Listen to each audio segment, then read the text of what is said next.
the people in the CIA, administrative state, FBI, the Peter Strzokes, the Lisa Pages, the James Comeys, the John Brennans, the James Clappers, they're left wing.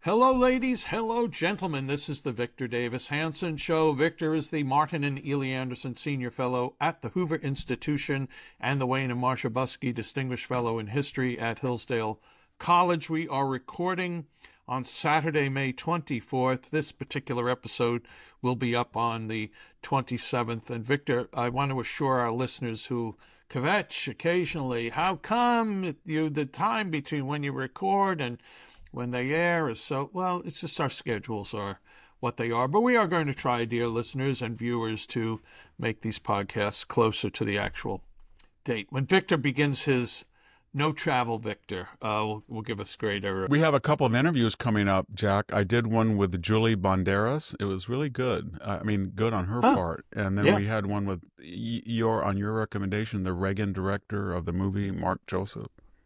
Did I make that recommendation? I think you did. Maybe I did. No, he was very, he was very informed and aware of Reagan. And we're going to get those both up. Terrific. Okay. Well, I am Jack Fowler. I'm the man lucky enough to be host. So, folks, I want to let you know also Victor's got a website, The Blade of Perseus. The address is victorhanson.com.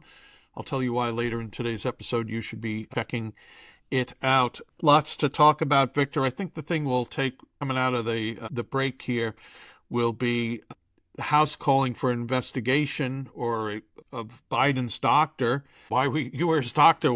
How come you didn't tell us about the cancer?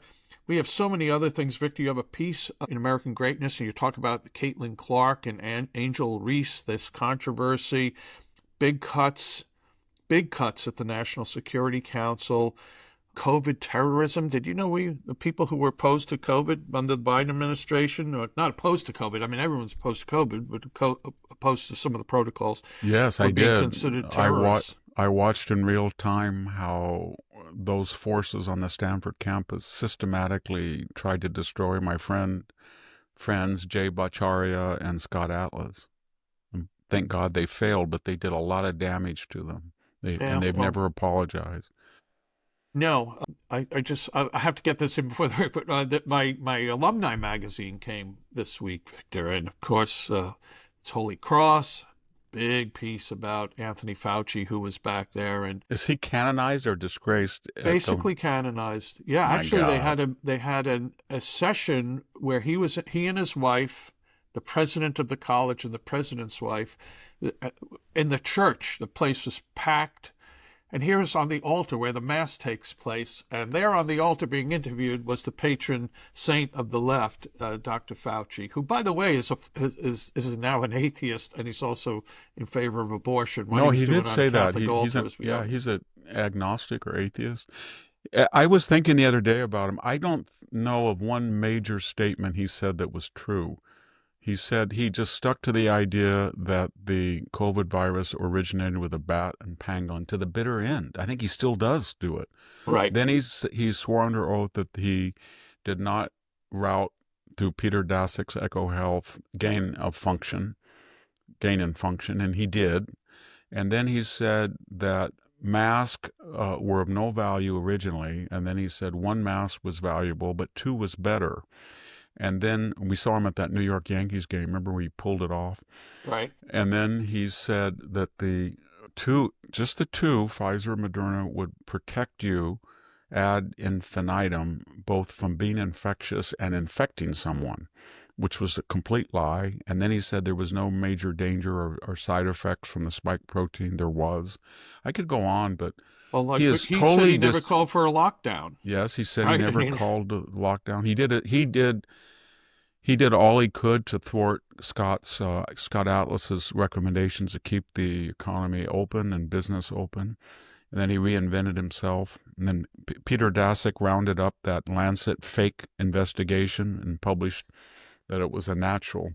Remember the emails between Francis Collins and Anthony Fauci about they were worried that people might think that they had funded gain and function, and it was very important to get the other narrative. And then they went out to destroy the Great Barrington Initiative, went after Jay, and everything about him was the person who really, I must say, the person who had just an animal instinct about who he was Rand Paul from the very beginning. When he went up before Rand Paul was not amazed. He was not impressed. He didn't about Anthony Fauci's reputation. He just kept hammering him and repeating things he'd said that were untrue, reminding him that he was in real time testifying to things that could not be true. And there's a reason why the auto pin pardon included him. Because he had a lot of criminal exposure. Yeah. As in perjury. Yeah. Well, he'll have more, maybe eternal exposure. Also, well, Victor, we're going to talk about, what did I say? Oh yeah, President Biden, his doctor, cancer. We'll do that when we come back from these initial important messages.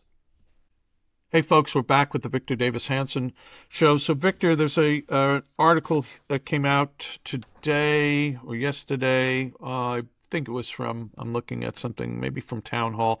On Thursday, Representative James Comer, chairman of the House Oversight Committee, he sent a letter to former White House physician Dr. Kevin O'Connor, alerting him that he is being investigated for his medical assessments of former President Joe Biden, given the news that has come out about his metastasized stage 4 prostate cancer. O'Connor is an osteopathic physician. He became Biden's doctor in 2009, and he said in February of 2024 that Biden was, quote, a healthy, active, robust 81-year-old male who remains fit to successfully execute the duties of his presidency. Victor, this layers on to the Sleepy Joe or the out of it Joe, not only out of it mentally, out of it physically.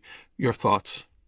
God, it's this farce, this conspiracy is so intertwined with the Jake Tapper farce and conspiracy.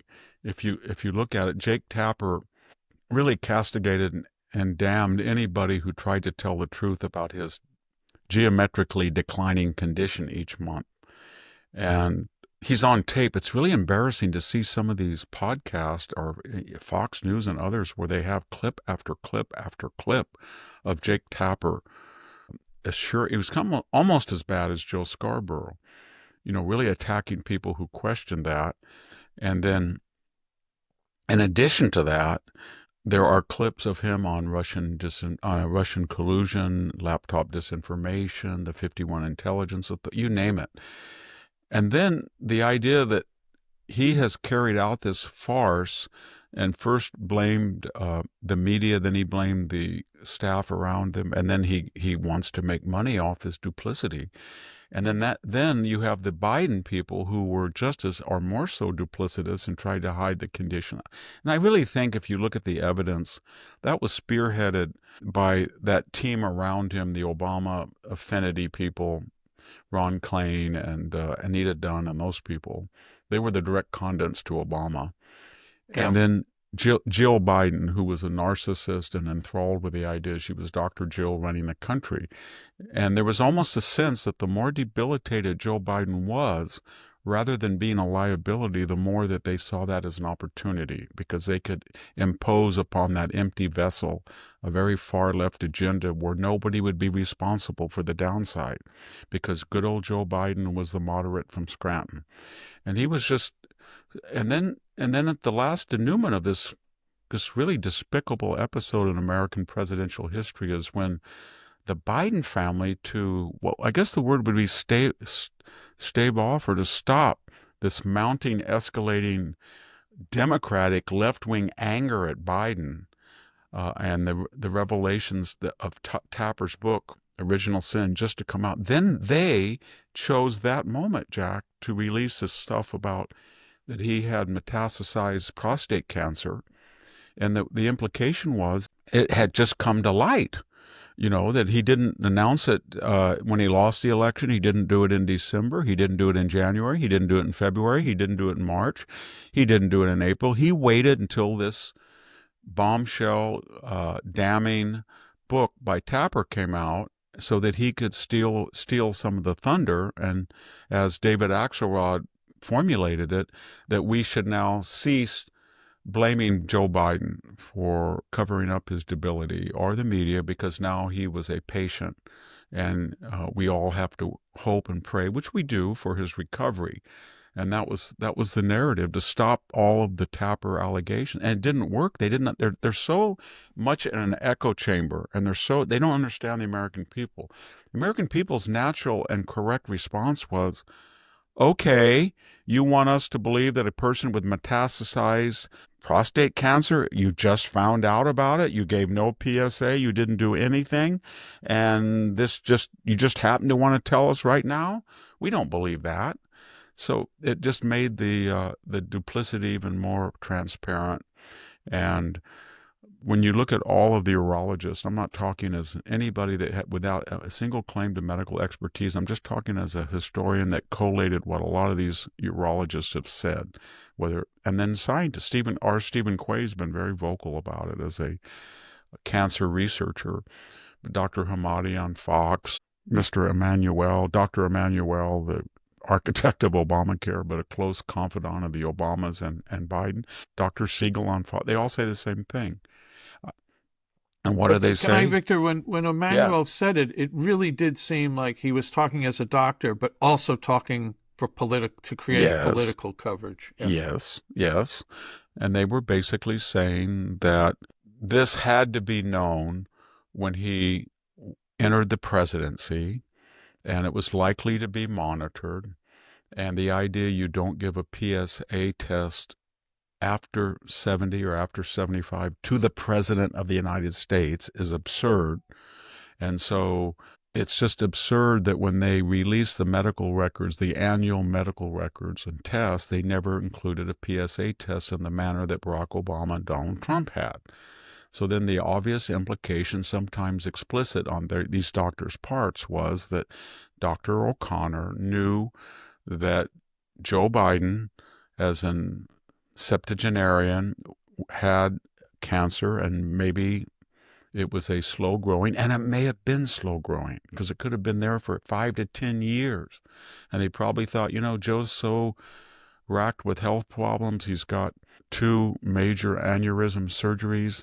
He'll probably not live to 80. So why subject him in his early 70s or late 60s to this type of treatment? I don't want to speculate in the medical reasons, just the historical reasons. And then I think the American people, rightly or wrongly, came to the conclusion, who followed the story, that Dr. O'Connor is either, as Dr. Ronnie Jackson, the White House doctor for both Obama and for Trump, said, he's either a liar or he's incompetent.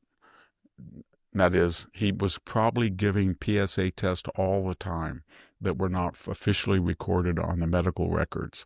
Or if he claims, as apparently people are claiming, he didn't because they're not entered in the official medical records, then he's incompetent. Because it's the kind of doctor Joe Biden would have, right? One that would be like I Joe don't Biden. believe. Yeah, I don't think Jill would have allowed that. No. I think they were monitoring him, and they thought his PSA. They gave him probably a biopsy before the one that they just released. They were monitoring. They said, it's slow growing. He's older. He can do this. They might have been even giving him treatment, but who knows? And then after it was over, they realized that now that he might have been fighting it for 5 or 10 years, and he was near the end of his life, and now it was in the bone marrow, and they wanted to release it because of the bad publicity coming out from the book. And I don't think that worked. I think it was just a force multiplier of their own duplicity. And I say that with regret, because nobody wants to see somebody suffer with metastasized prostate cancer. But it was, I don't know. There was some Freudian slips, though. Remember, Jack, that when Joe Biden was asked what would be sort of the conditions under which you would be vice president in 2008, or no, maybe it was 2009 or 10, he was asked, did you have any conditions that you put on Barack Obama? And he said 2 things. I have to be the last person in the room, the final subordinate arbiter. Of course, he was, and every time he gave the stupidest advice at all. Don't dare go after bin Laden and stuff like that. And then he said, and then I had to be healthy. It's not like, if I got prostate cancer or something, he said that. If I got prostate. And then the other time was, I think it was in 2022, he was on his Bo rant about the burn pits and cancer. And he says, all of us that have got cancer, he said, all of us that have cancer. And then everybody, I forgot that little psychodrama. A lot of people in the press said, oh, well, what cancer do you currently have? And then the Corinne Jean-Pierre lying machine came out and said, oh, he was referring to a basal cell cancer that was removed. Well, that was cancer that he had, not that he has. But so there were indications, I think, that he was aware of what was going on. Yeah, Victor, again on the bringing the news out, part of I don't know if it came out of Tapper's book, but I had heard it once or twice, probably, let's say a week or so ago, about who was running the White House and the auto pen, and etc. Was Hunter Biden was calling many of the shots there. And of course, who wouldn't want to cover that up in a heartbeat? We don't. He was the shepherd in the last year or two. He was telling everybody what Joe could do, and he was a partner with Jill Biden to determine his workday, and everything else was outsourced. But it wasn't outsourced without Jill and Hunter knowing what was being outsourced and to whom it was being outsourced. The auto pen is strange because you see Trump every time he's signing them, but you get they need to get, I think they will, they need to get these people that use the auto, Anita Dunn or Ron Klain, and get them under oath and testify. Right. Did you consult with Joe Biden about this particular, and then name all of the pardons and all of those last minute executive orders. The worst one was this $93 billion that was dispersed for green projects from the Department of Energy. Right. I think it was just mind-boggling. They were to bankroll leftist nonprofits and NGOs. Yeah. Victor, it was interesting, kind of related, since we're in the cover-up and they have the tapper and the doctor and the cancer, all these things meld. I think we really got to talk about it much. You may have talked about it with the great Sammy Wink, but Miranda Devine had a terrific post on X about a week or so ago, and this had to do with listening to the entirety of her interview of Biden. And many of us saw the 4-minute clip and thought, this guy is, cuckoo for Cocoa Puffs. Yeah, I could see him not being brought up on charges. But Miranda's analysis of the entire thing shows that, he was really a nasty guy during this interview. Biden was. So that he was just a doddering fool was not what happened there. He was caught dead to rights for having taken all this material that he should never have had. He knew he'd had it. It was far worse. I think everybody should remember that. It was far worse than anything Donald Trump did. Donald Trump was told that he took thousands of classified documents, and that SWAT raid found 102.7, I guess, 0.7% of the 13,000.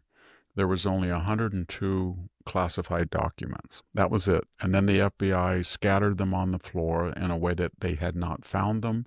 And then they brought little sticky labels, classified, and plastered them all over it. And that was it. And they went through Melania's underwear drawer, and they went into Barrett. They did all of this stuff. And then they indicted Walt Nauta and all these other people. And yet Joe Biden, for 30 years, had taken classified documents and knowingly did it. And he had them in the garage. He had them in the library. He had them in his office in Washington. He had them at University of Delaware. He had them in 4 places. And the weird thing about it all was he knew it.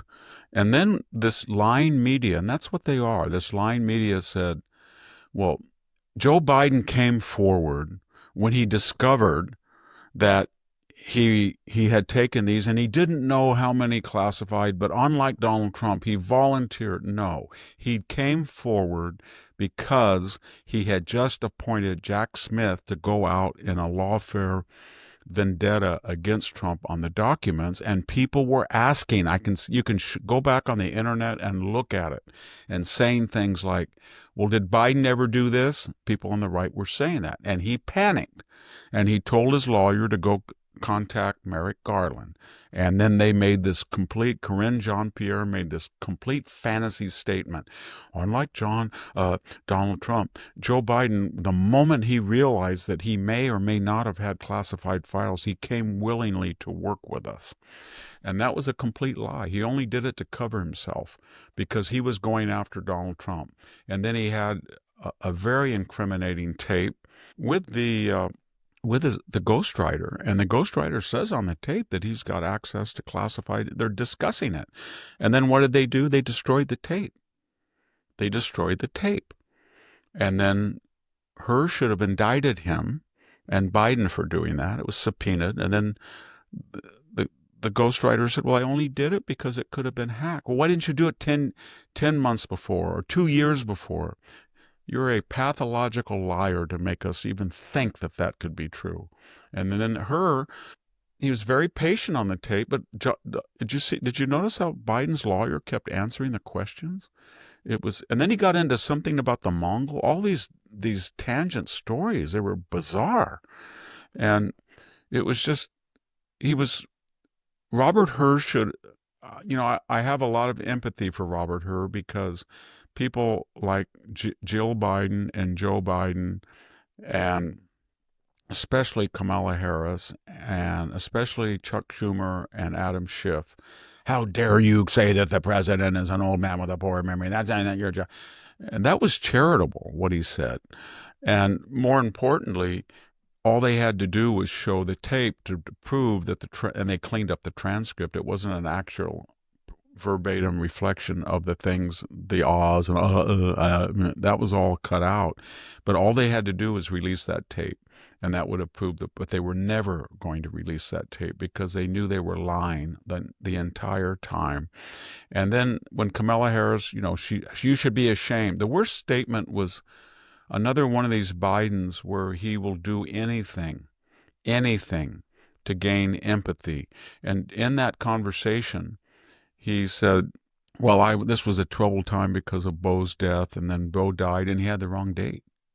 He brought it up, had the wrong date, and the special prosecutor had to correct him on the date.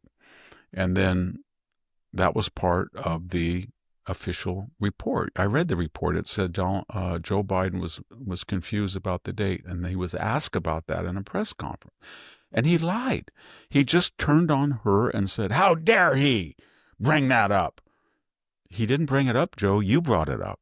You brought it up just like you always brought up the truck driver who you lied about and destroyed his life by saying that he was drunk when he tragically, your wife and child were killed. And it looks like he had no culpability whatsoever. I'm not saying that your wife did, but the truck driver had no culpability. He was not drinking, and you lied about that for 10 years, and you've been lying about Bo for your own political advantage. Various times you've said that he was in combat in Iraq. Various times you've said he died in Iraq. Various times you said he died because of burn pits and cancer. Various times you've said that you were upset and you've got the dates wrong, but you brought it up. You brought it up to the special prosecutor, Robert Herr, to gain sympathy for him, and you couldn't remember the dates. He mentioned that, and then in a press conference before the world, you damned him and said, "How dare he?" That's the kind of lack of character that Joe Biden has always had. Always had. Can you imagine Hunter listening to that tape, by the way? Because part of Joe Biden was praising Bo to the hilt, the apple of my eye, my right arm, something like that, this like my favorite child. And what if you're not the favorite child and you're listening to well, this? He did say that Hunter was his left arm, but in Greek mythology, they have to have the word is for left is aristerea, meaning the best, or eunomia, the nice sounding. So everybody know that the Latin senestra is Sinister, right? Yeah, that's the word for left, but in Greek right. there's a euphemism saying you don't want to dare say it's bad because it's bad luck to say it's bad. And I'm Yeah. speaking as a left-handed person, as is Sammy. uh, all right. Well, Victor, we have a lot more to get your take on. I think we should delve into the Biden administration, the news that's come out about their opposition to opponents, or their labeling of opponents of COVID mandates. And we'll do that when we come back from these important messages. Something historic is happening to the U.S. dollar that could threaten your retirement and savings. The dollar index just suffered its biggest drop since the COVID crash, breaking away from Treasury yields, a signal currency experts are calling a structural breakdown. This isn't normal market noise. History shows that when nations hit massive debt, persistent trade deficits, and begin manipulating their currency, a major devaluation usually follows. Gold isn't expensive at $3,300 an ounce. It's the dollar that's rapidly losing value. Meanwhile, central banks are stockpiling gold at the fastest pace in 55 years. This isn't just inflation. It could be the early stages of a currency crisis. That's why American Alternative Assets created the Wealth Protection Guide that shows you exactly how to shield your retirement savings from dollar collapse and do it while maintaining your purchasing power through physical gold. Call 833-2USA Gold or visit VictorLovesGold.com today. That's 833-287-2465 or VictorLovesGold.com. Protect your wealth before it's too late. We are back with the Victor Davis Hanson Show. It is Saturday, May 24th when we are recording, and this particular episode will be up on Tuesday, May 27th. Victor's website, The Blade of Perseus. Its address is victorhanson.com. Go there. You'll find links galore. Free. Lots of free stuff. But links to these podcasts, links to Victor's American Greatness essays, syndicated column, books. But there are also links to Ultra articles and a video. And Victor writes 2 exclusive pieces a week for the Blade of Perseus and 1 exclusive video. It's $65 a year to subscribe to be able to read and watch. If you're a fan of Victor, you'll want to do that. $6.50 a month if you want to test it out. I think they make a great Father's Day present. I also think if you've got a dad or brother or uncle, whatever, who's a war buff, especially a Second World War buff, find the link at the Blade of Perseus for Victor's book, The Second World Wars, and get that. VictorHanson.com, that's the address.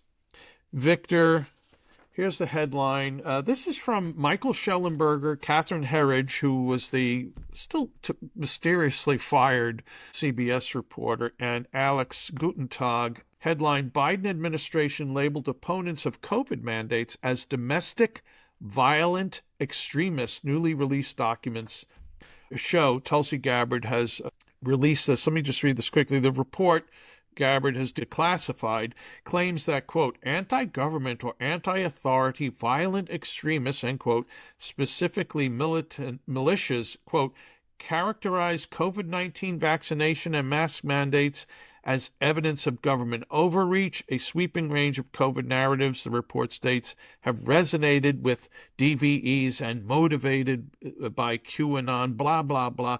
Anyway, if you were a foe of the COVID mandates, the Biden administration wanted you treated as domestic violent extremists, kind of like parents who care about their education that kids are getting in public schools in Virginia, and like people who go to Latin mass. You're all extremists. Your thoughts, Victor? Yeah, there were so many lies about the vaccinations, and one of the biggest was that people who chose not to get them or were advocating either natural immunity, getting COVID, and then using medicines and therapies to make sure you wouldn't die from it, but you would get natural immunity. They were demonized as crack. They were kicked out of the military. They were ostracized. At Stanford, where I worked, you had to go on. You had to be vaccinated, and when you went on campus, if you went there and you didn't check in, your ping on the telephone, your cell phone would identify you, and then you got a hot flash email to go to one of the kiosks and take an immediate COVID test, and then you would get an email about every few hours and say, oh, by the way, someone came on campus and tested positive, and these are the contacts they had in the last. It was weird. It was like an Orwellian situation. And of course, there was no benefit that anybody could see from it. And the other law, there's just a series of them, and they demonized everybody. Another one was that the Pfizer pharmaceutical company had announced, I think it was in July, that they were going to release the findings of their trials, their big trials, thousands of people, and upon the findings, they would issue the vaccine, and that was slated for mid-October. And now we have whistleblowers and people who have said that they deliberately delayed that announcement until after the election because they did not want to tell the people that Donald Trump's Operation Warp Speed had worked, and before the election, people were being vaccinated. And that fed into another lie, and I can't count all the lies of Joe Biden. Then he announced, when he became president, that no one had been vaccinated. But after the election was over and Pfizer then felt that they could announce the efficacy of their vaccine without helping Donald Trump because he had been defeated, then they vaccinated about 18 million people, 17 to 18 million people. Joe Biden said then no one had been vaccinated. If you look at the fact checkers, they'll say, well, it was only 18 million people. So there was just lie after lie after lie about that. And Dr. Birx, Anthony Fauci, Francis Collins, they were all knee-deep in it. The medical community lied. The WHO, World Health Organization, lied. The Chinese government lied. Everybody lied. And a lot of people suffered needlessly, both the people who got COVID and, more importantly, they were putting people in jail who were, you remember that? Doctors who were prescribing ivermectin or yanking their license and stuff. Right. So it was a really scary time how quickly this country went into kind of a semi-fascist mood. I was surprised that I have a disabled granddaughter, and my daughter at the time was living in Santa Cruz, and she was walking on a sidewalk, and because a person with Smith-Magenis syndrome who's missing a gene can't take stimuli, any like flashing lights or sudden people she doesn't know, or they go into a complete meltdown. And one of the things that would cause that is putting a mask on their face.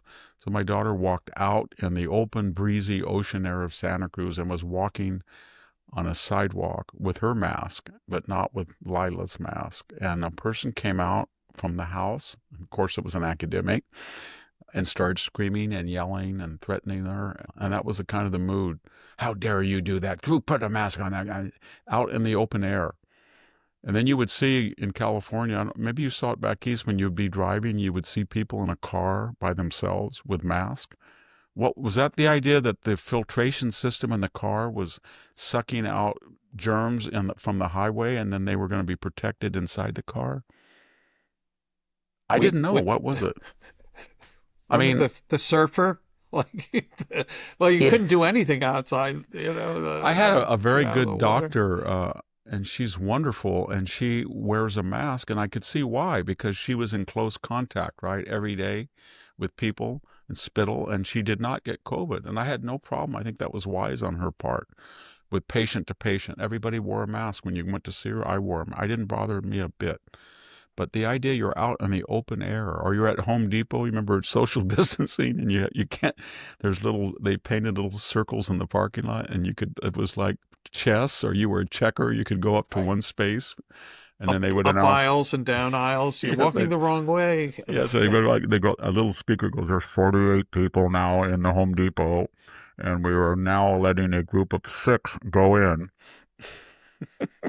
My youngest son's graduation from UConn, we were in the very last row. We had gotten there early. It was a windy day. It was a sunny day, but really windy. And all the way down on the field, some guy, he must have had binoculars, And he looked up and he said we weren't wearing masks, and we got chastised and ordered to wear masks. And again, outside, wind, these idiots. I mean, I go ahead. Sorry, Victor. I got the second Moderna in March of 2021, and I taught at Hillsdale. Hillsdale was completely open. They had been one of the first campuses to be vaxxed, but in that I guess when I went in September, it was 6 or 7 months. But they had been telling us, remember, once you get vaxxed, you can't infect anybody. You're home free. That's what the Moderna and everybody. So I thought when I went there, even though it was open, it was 6 months, and Hillsdale was really good. And when you went in, they had little, blue light ultra, to kill germs in every class. And then they had a shield in front of you, and you had they were really taking, but everybody was getting vaxxed. So they kept open. But I got COVID I don't know if you remember, the first I outbreak was remember. kind of a group of people were in a big party people, and everybody was shocked and said, I don't know if it was a gay party. It was all these people were there. And it was somewhere on the East Coast It beach. was in Provincetown. It Yes. was a big gay party. It was like an orgy, actually. Yes, and they Yeah. got COVID, and Yep. that shortly, and they said, "Don't worry." Fauci came out and said, "This is just an aberrant. You're still protected." Well, I got COVID, but unlike the two other bouts where I got long COVID, I got over it at Hillsdale in about 5 days, and then I went back and I had my annual cardio or annual physical. It was down in LA, and the guy came back in and said, "You just had COVID." And I said, "Yeah, how did you know?" And he said, "Your antibodies are 2,500 and they're off the scale." And he gave me another test just to make sure. But the point I'm making is that thing broke down very quickly. The Fauci line that about impermeability, and but it broke down, and then almost immediately it was booster, booster, booster, booster, booster, booster, booster, and almost everybody I knew that got a booster, they got COVID right after it. And so I was asking a doctor about this. I won't mention his name. I said, "Well, why do these guys get a booster, then they get on a plane and go overseas and they think they're not going to get COVID and they get COVID?" Because I led some tours during this period.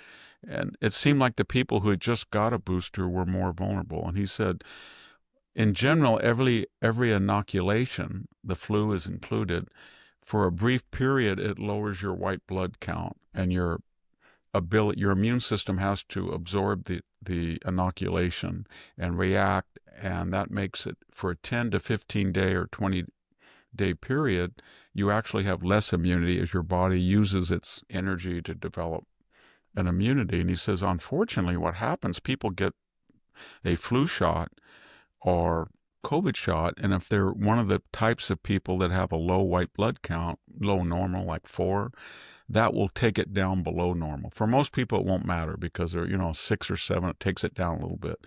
But if you are a low normal, it'll take it down. And then psychologically, what people do is once they get that thing in their arm, they think they're impenetrable to the virus. And they go out more often than they would otherwise. Oh, I'm going to go to a party. I got vaccinated. But that's actually, for the first 2 or 3 weeks, is the time you should stay away from people as your body acquires immunity from the inoculation. But Well, it was just weird. Every time I talked to people, I'm going to Europe, and I said, "You are?" "Yeah, I got my fourth booster.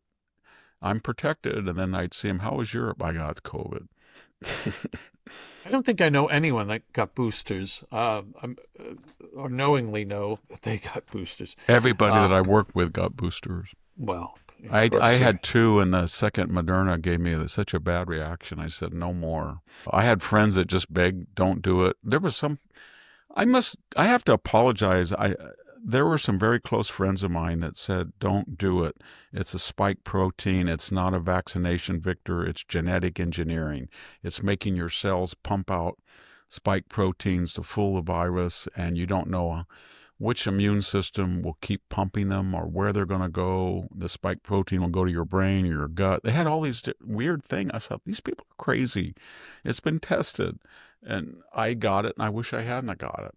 yeah. Well, ditto. I have my excuses, taking care of my mom, and my mom, I need, and then you couldn't go into the city or go to the office if you did not have the little card that proved that you had, No, I went on a had the long two trip. I shots. got it in 2000. The second time I got it, I had to go. I had the acute for a week, and then I got long COVID. I had a blood test. They said everything, your proteins down, your album, everything was scattered.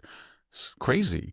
And then I was sick for almost 9 months. And then I thought, oh, I'll get over. I'll just keep working. And then I got COVID again on another overseas trip, and I had it for three months. And I think a lot of that was the spike protein inoculation. Don't worry, Victor. Next time will only be 2 months. I want to tell our That's what I'm hoping, because the a guy wrote me a note and said, once you have long COVID, the next one's worse. And for me, it was 9 months and then just 3 months. And I'm hoping that the next one is just 1 month. I'm hoping truly hoping there is no next one. Okay. No, they're going to I manufacture another one. China's got a bunch of them. There's a little closet in the Wuhan lab, and there's a glass case, and it says COVID 26, COVID 27, and break glass in times of emergency. spread Believe spread on pangolin Yes, bring to market. yes, and then there's going to be a little next time bat, fox, raccoon. Victor, we will get your take right now, if you don't mind, on big cuts at the National Security Council headline. This is from Politico yesterday, and I think it's a dark day for the deep state. Trump administration to shrink the National Security Council. Quick first paragraph. Trump administration is carrying out a dramatic overhaul of the White House National Security Council, shrinking the nerve center of the American foreign policy machinery, according to 5 people familiar with the plans. The plans involve slashing the number of staffers at the NSC to less than 150 from currently around 350. And some of those cuts have already begun. I read on some other source, Victor, I said about the deep state, but I think they're just going back to where we were about 20 years ago. The national security thing just keeps adding, adding, adding. Maybe a subtext of this is, we would call it the Alexander Vindman effect, that you have a minor person who claims he has sole expertise in a particular area of foreign policy, and then when the president is phoning a head of state or somebody, the National Security Council says, which of our 350 people has expertise? Oh, he does. Let's put him on that call. And then you put him on the call, and because they may be an expatriate from that particular country, they're fluent in that language, they're very sympathetic to that country, maybe more than our country. And so they listen in to the President of the United States, and then they say, I'm going to, and these people in the intelligence community, I know people are going to say, Victor, that can't be true. It is, trust me. The people in the CIA, administrative state, FBI, the Peter Strokes, the Lisa Pages, the James Comeys, the John Brennans, the James Clappers, they're left wing. And they come out of universities or the left wing version of the military. And then you get a national security person, and then he thinks, I'm going to fix this president. He doesn't have the expertise I do, and he's just blundered. I'm going to call my friend, and he'll be the whistleblower, even though he never listened to the call, and that's what happened. So I think Trump just thinks, you know what? I don't know who these people are. There's too blank, many of them. So we're just going to cut them down to a manageable number that we know who we're dealing with. And I think that's wise. And these people make a lot of money. And so I'm really glad to see that they're cutting down on these people and cutting down on security clearances. That's good too. He also got rid of the Office of Net Assessment. It was a wonderful branch under Andrew Marshall, who was apolitical. But since then, it's declined in both its value and its disinterested nature. So that's gone. The only thing I'm worried about, Jack, is the big, beautiful bill has questionable arithmetic on lowering the $2.1 trillion deficit. And Scott Bessent said he wanted to keep the deficits at no more than 3% of GDP. And if this thing gets it could be 3 trillion. It could actually increase it. It could be 6 or 7% of GDP. And I think that I'm glad they renewed the tax cuts that were going to expire, but the other tax cuts, the SALT is going from 10,000 up to a higher number. That's going to lose a lot of revenue. And then the tips and the first responders, if so, and maybe, I don't know whether Social Security will not be taxed or not. But then you have greater farmer subsidies, Pentagon budgets going up.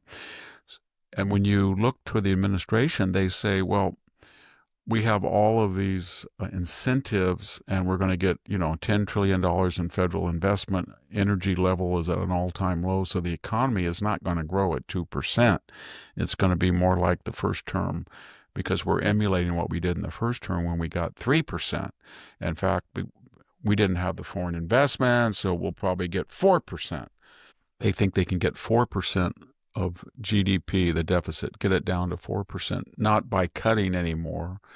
But what I'm getting at is, remember the golden days of January, February of 2025 when Elon, they hadn't gone after him yet. He was confident, and he said, I think we can get $1 trillion in cuts. And then he would smile and say, who knows, maybe $2 trillion. And that was out of a $7 trillion. And he was basically, I think we can go back to the first year of the Obama, expenditures. But that's all gone with the wind, I guess, huh? Yeah, so I'm really worried about the my debt. Grandchildren I don't have yet. I'm really worried. I don't know how you grow. Yeah, how do you grow your way out of this?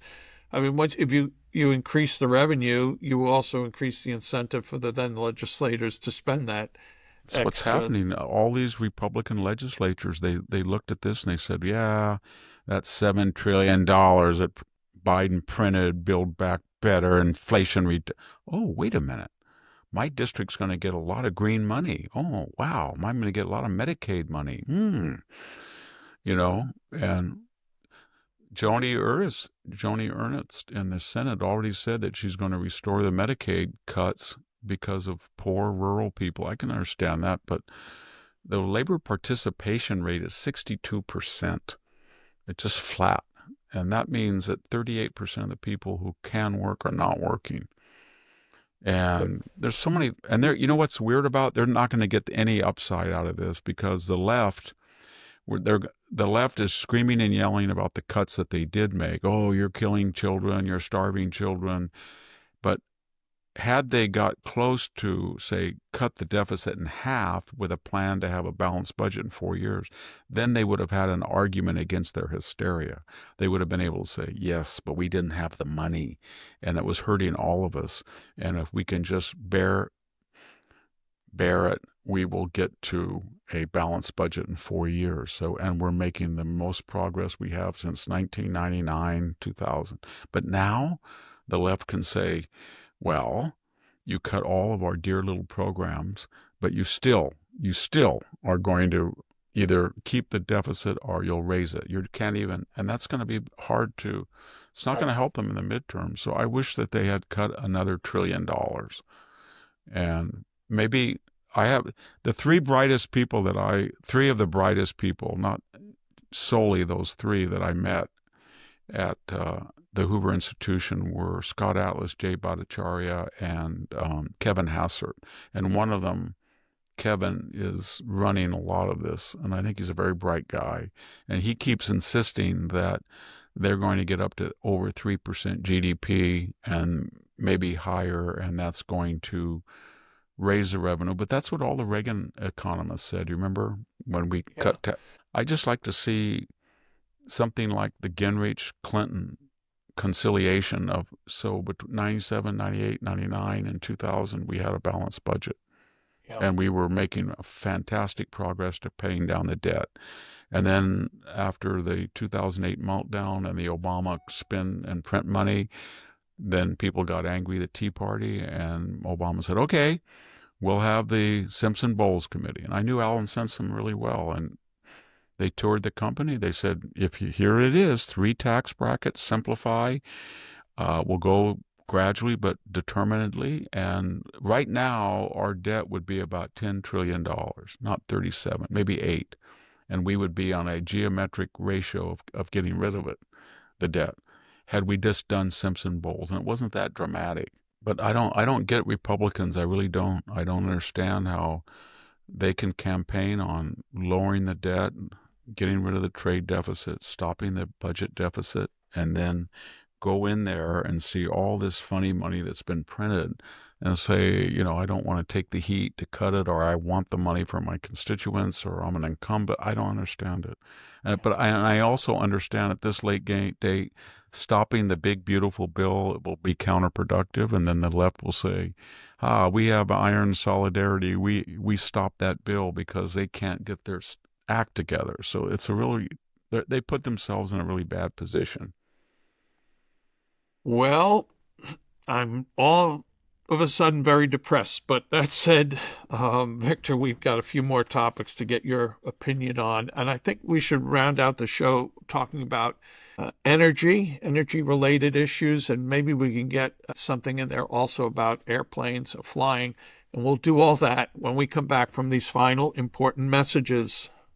Listen, Americans are fed up with Big Pharma controlling healthcare, raising prices, restricting access, and making it harder to get the medications they need. That's why more people are turning to All Family Pharmacy. You've probably heard of them. They're a family-owned pharmacy in Florida that does things differently. They put you first, giving you the freedom to order what you need, when you need it, so you're never without essential medications. From ivermectin and hydroxychloroquine to antibiotics, daily maintenance meds, and emergency kits, they make sure you have access to the treatments you need without restrictions. They know how important it is to stay prepared, which is why they make it easy to stock up and order treatments in bulk. It's simple. Just order online and they ship your meds to your door. You don't even need your doctor involved. They work directly with licensed doctors to get you the prescriptions you need.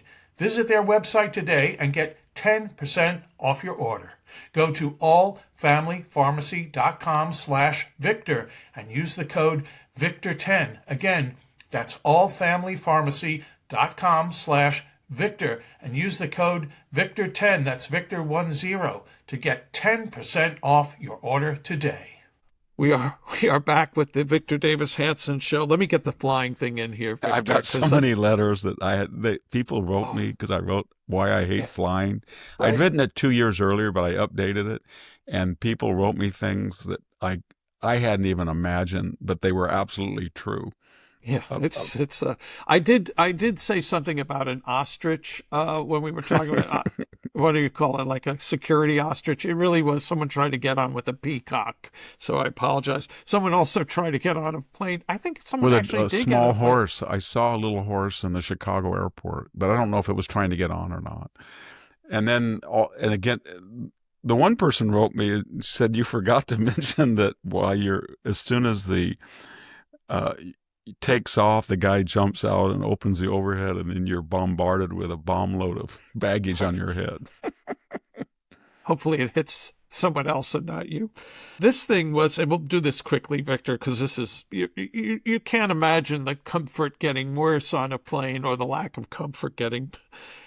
This is a VDH travel nightmare. So Colin Rugg on X put up this post: new standing airplane seats, which can increase passenger capacity by 20%, may be unveiled in 2026. This is according to a Daily Mail story. Unreal. The seats force passengers to sit up higher so airlines can place the seats closer together. It's kind of like sitting on a bicycle seat. This is what's being tested. Oh, how would you be able to get in them with your feet? Well, it's less sitting, I think, more straddling than it is sitting. It's like a trireme, a Greek trireme that had 3 banks of oars. It was very hard to get in them. And maybe they're going to make a trireme where we'll have three banks of seats on top of each other. But why would they? Don't they understand that right now it's so crowded, the bathrooms are so gross, you can't eat, the service has gone down so much, the clientele is completely out of control. Psychotic. The people who work at the airports, the skybridge operators or the baggage, there's no standards, and the pilots that are over 40, because they fly sometimes, free. And maybe in the last 5 years, I've sat next to 3 pilots, and they all shake their head. One guy we were flying into Fresno, and he turned to me and he said, "You live here?" I said, "I live in the vicinity." He said, "I hate this place." And I said, "Why?" And he said, "How hard is it to operate a sky bridge? How hard is it on a Sunday morning flight not to go drink at night the night before and come drunk? And how hard," he went through about 20 things that had happened. I know I'm going to Notorious. get a lot of angry people from FAT, the airport, to say that's not fair. This is the best. But I've had a lot of problems at the Fresno airport. Well, I'll be there.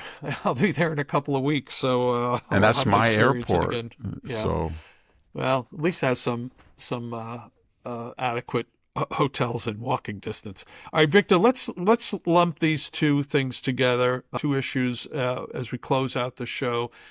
Very important issues deal with energy. The first is that Donald Trump this past week signed several executive orders to boost nuclear energy and also for related thing, mining, etc. So, jump-starting the construction of nuclear reactors over the next 4 years to cut back on the regulatory madness. So I think that's a terrific thing. And then secondarily, there's a troubling story. China can cause blackouts in US and Europe through solar inverter technology. I forget where I found this article, and I meant to bring this up a couple of weeks ago, but here's it begins. Governments around the world are investigating and banning Chinese inverters after radio and backdoor kill switches have been discovered. So I guess if you have solar on your house or at your company, there's the Chinese have it wired in a way that they could obviously turn it off. I don't understand that. I can understand that we're demonizing the Russians, what they're doing in Ukraine, and every Hollywood movie, the Equalizer series, the bad guy is always a Russian oligarch or mafioso. But why does the left give a pass to the Chinese? Why did they swallow the pangolin story? Why did they sympathize with the WHO that's Chinese dominated? Why don't they understand what the Chinese are trying to do to us? But they never show the same amount of animus toward the Chinese as they do the Russians or the Iranians or the North Koreans. I don't understand it. I guess it's either because they have this soft spot that they think China's being berated by Trump, or they feel that there's been a history of Asian discrimination, or it's the 300,000 Chinese students here every year. I don't understand it, but China is a belligerent. It's an enemy of the United States. It's a police state. It's got 1 million people in labor camps. It's annexed and swallowed Tibet. It uses North Korea as a attack dog to disrupt the world, basically. There's nothing commendable about that government, and yet we don't criticize it in the way that we surely do the Russians. And at the height of the whole Cold War, we said to the Russians, "You're not going to have 300,000 students over here taking our tech." We're in a Cold War with China, and yet we got 300,000 students here, and I don't understand it other than the greediness of the universities that charge them 110%. So it's and then there was the story about the Chinese grid that collapsed. And that was it almost suggested that it was a kind of an experiment to see to what degree you could go all solar and wind. You mean in Spain? Yeah. In Spain and Yeah. Portugal? Yeah, that it was was kind of contrived. premeditated. Yeah. And people died from that. I think the left is going to have a come to Jesus moment because the tech industry is very left wing. Just all the coders that I see, and when I go and have coffee in Palo Alto or Menlo, they all got pink hair, and they're all sitting there railing about Donald Trump and how they hate him. So they're all left wing. Maybe not the tech barons to the same degree, but the mid-level employees are. But yet there's two things that they're wedded to, and that is alternate energy, even in the hate Elon era. That is EVs and non-Musk EVs and tech. And there's two things that you need for that. You need electricity for the EVs and for artificial intelligence, you need a lot of electricity. And so there's not going to be, and if you can't burn, they don't want to burn coal, they don't want to burn oil, they don't even want to burn natural gas. And from what we've seen with wind and solar, it's very dangerous to rely on it. So you get, and then, Gavin Newsom blew up 4 hydroelectric plants on the Klamath River. So there's not a lot of places you can do hydro anymore. And if you do hydro, it's considered a contamination of ancestral burial grounds or Native American whitewater rivers. So you're left with nuclear plants. And that's why Trump is ordering them, because that's the only source of electricity that will be sufficient to fund, if we go all EV, it's the only source of electricity that has the capacity to fuel the AI industry and to fuel a whole fleet of electric vehicles without increasing pollution. Because if you're going to rely on, because you can't do it with wind and solar, it's not reliable. But they don't want natural gas, they don't want coal, and we'll see. But it's going to be interesting to see how the left reacts to the use of nuclear power. Well, if you give China a kill switch, eventually they're going to turn it on. I think people realize the Chinese government despises the United States. They despise the United States because they feel it has a very vibrant, unpredictable culture, and it can be very subversive to their citizens when they're exposed to it.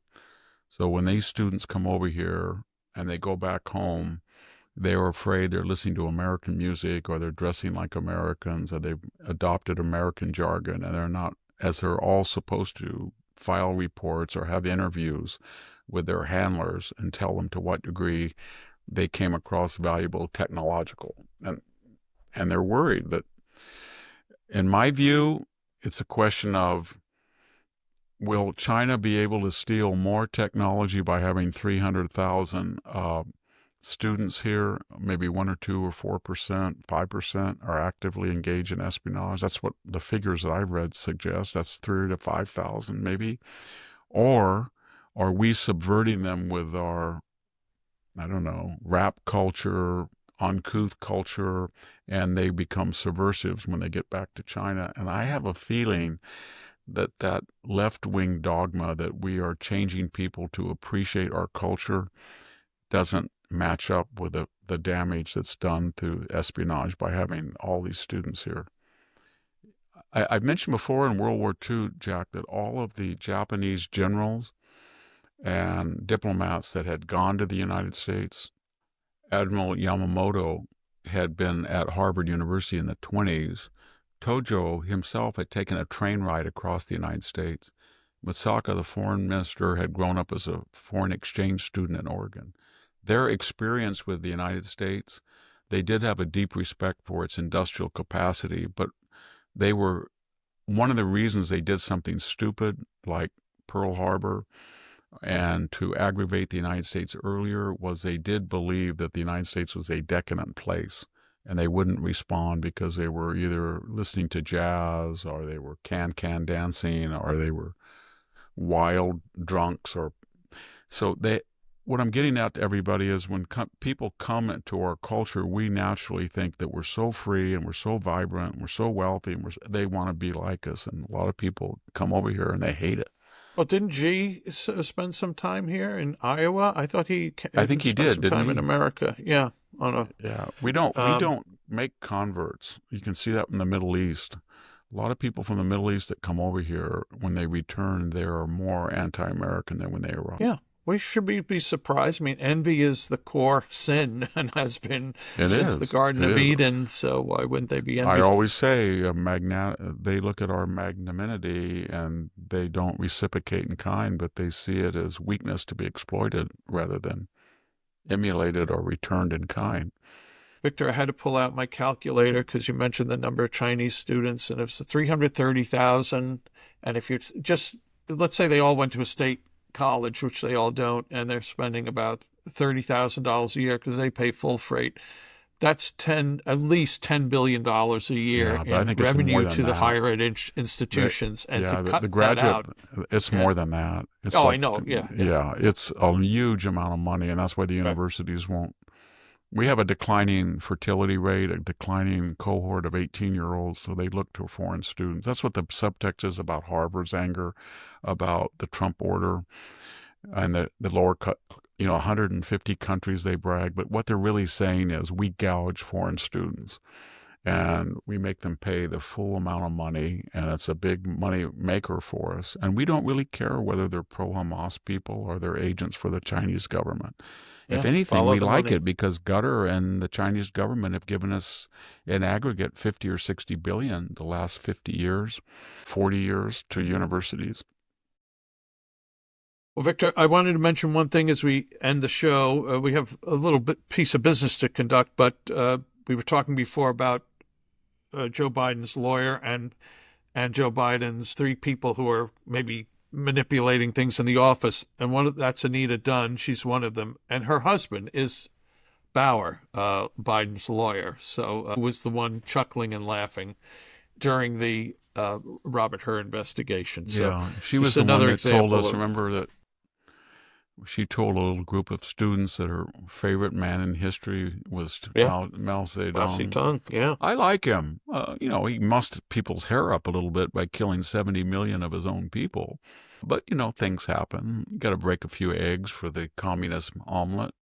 Yes. Well, you've been terrific as ever, and we have so many comments, and I've tried to go through them on Rumble, Apple, your website, YouTube, and as I mentioned, I think I mentioned earlier, maybe not, I think about a quarter of the comments have to do with cures for or prayers for Dr. Hanson, Mr. Hanson, etc. for It your became kind of a sinus. caricature of it because Sammy got angry at me for mentioning it. But Well, people anyway, care it was about kind of you. a joke. It's not a joke. I mean, it hurts, but I'll have it all cleaned up with a procedure coming up as soon as I got the calendar clean. But it was very interesting to me, the people that wrote, because I was interested in this because of it was kind of an RFK reaction to chronic sinus infections, and they all said what I had learned over the years, that endless rounds of antibiotics are counterproductive, sterols, but they had all of these unique therapies, and Victor, if it just hum 4 hours a day, it will break it up. And I go, okay, I'm going to go do NIH humming. And sure enough, there's a study.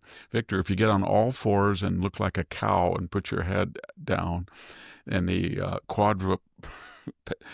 quadrupod position, the sinuses are not designed in humans.